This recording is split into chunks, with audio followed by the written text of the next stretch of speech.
I am Rebecca Downey. And I am Pam Brown. We work for the Warren County School District. We have developed an action plan to create a universal screening process. Currently, Warren County School District has a loosey-goosey procedure to cast a universal screening. In our 3 years with the district, we have yet to see evidence that any universal screening process takes place. We are proposing that the district establish a clear procedure to child find. The rest of our current evaluation process meets state standards. The first step in our plan will be to determine what data can be looked at from the current district-wide assessments to assist in the child find process.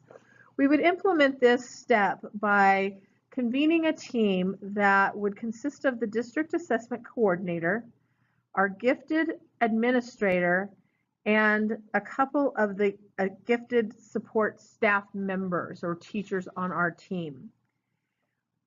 What we would be doing is we would be looking at our current data that we collect from students through DIBELS, PSSA testing, CDTs, and determine by grade level what would be appropriate data to look at. We would want this team to meet as soon as possible because our goal is to be able to implement this process or this procedure by the end of this school year.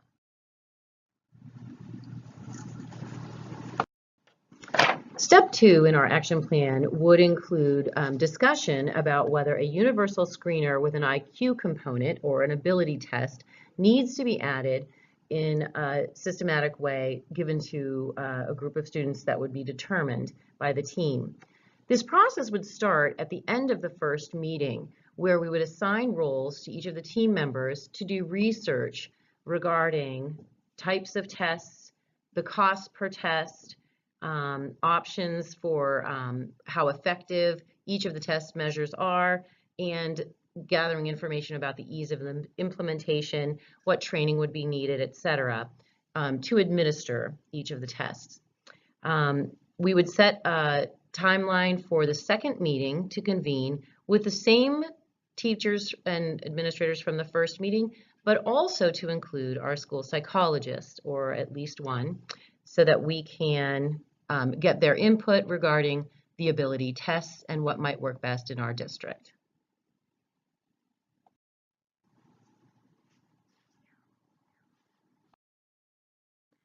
Step 3 is going to take place in conjunction with the second meeting. If time allows, we would like to do it at that second meeting because we are on a short time table to get this done by the end of the school year so that it can be implemented at the beginning of the next school year. Our third step will be to establish specific criteria and cutoff scores for each assessment. Now, this is going to happen after we've determined what assessments we want to use by grade level. Are they going to be the achievement tests that we already use? Is it going to be an ability test that we decide to bring on as a new assessment within the district? Or is it going to be a combination of both? Like, for instance, we might do an ability test at the second grade level and then use that information even moving forward with third or fourth graders with their cutoff scores from assessments, from the achievement testing. So it's just a kind of a case of we have to establish where are those cutoffs going to be specific to each grade level. And then we would want to create a an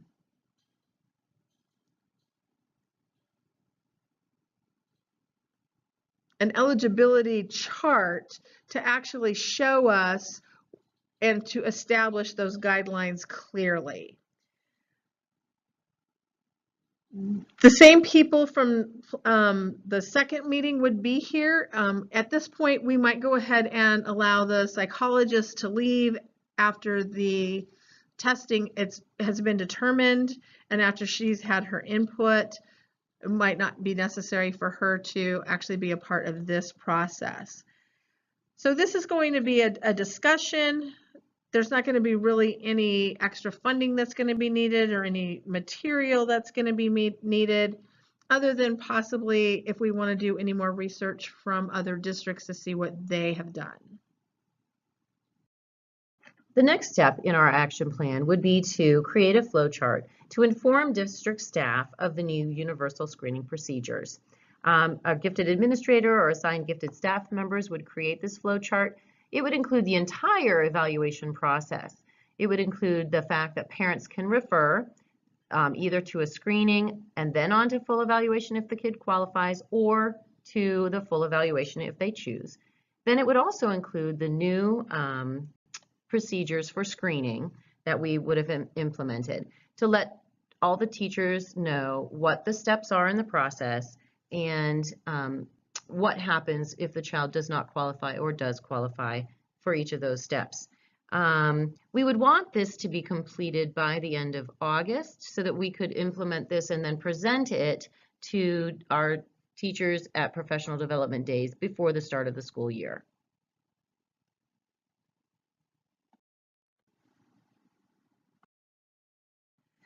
The final step in our action plan is to implement this procedure.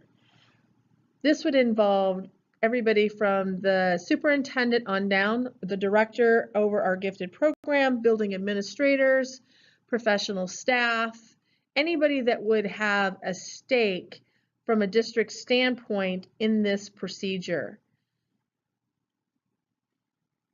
Our plan is to have this up and going at the beginning of the next school year. So we would want to look at whatever data we have determined in the process right at the beginning of the school year in early September. That way the ball will be rolling and we will have our universal screening process in place.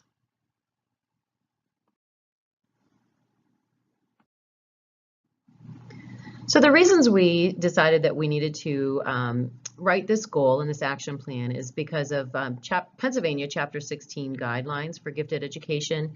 And the two guidelines are listed here, and you can see that it is the district's responsibility to implement systems to locate and identify all students in the district who are thought to be gifted.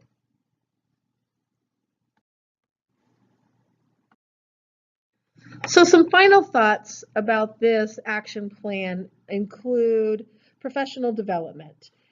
We would need to make sure that if we do adopt a new test that would be an IQ, that would give us that IQ component or an ability test, would there need to be training involved for the teachers that have to administer that?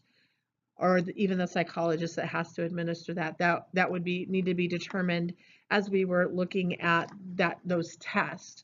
And then the other part of the professional development would just be some time in a staff meeting or at a district professional development at the beginning of the year to let the school staff know that we are currently implementing a new procedure so that everybody is aware and there's not a bunch of questions as to what's going on.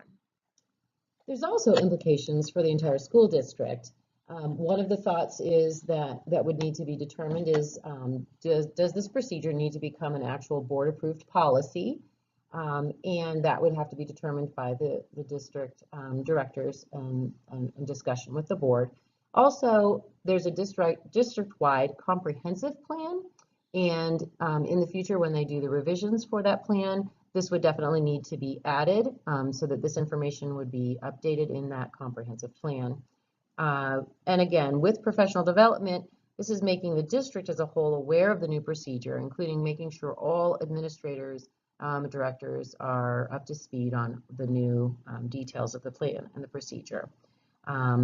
And the other implications would be that because we would be casting a wider net, we would be identifying more students potentially. It would have a trickle-down effect on general education teachers needing to implement more SDIs and monitor goals if there's more gifted students. And so that's another element that would be impacted. And then finally, the evidence of our success of this action plan would be if we have a universal screening process in place at the beginning of next school year. Do we have that procedure set and ready to go? Because if we have accomplished that, then we've accomplished our goal.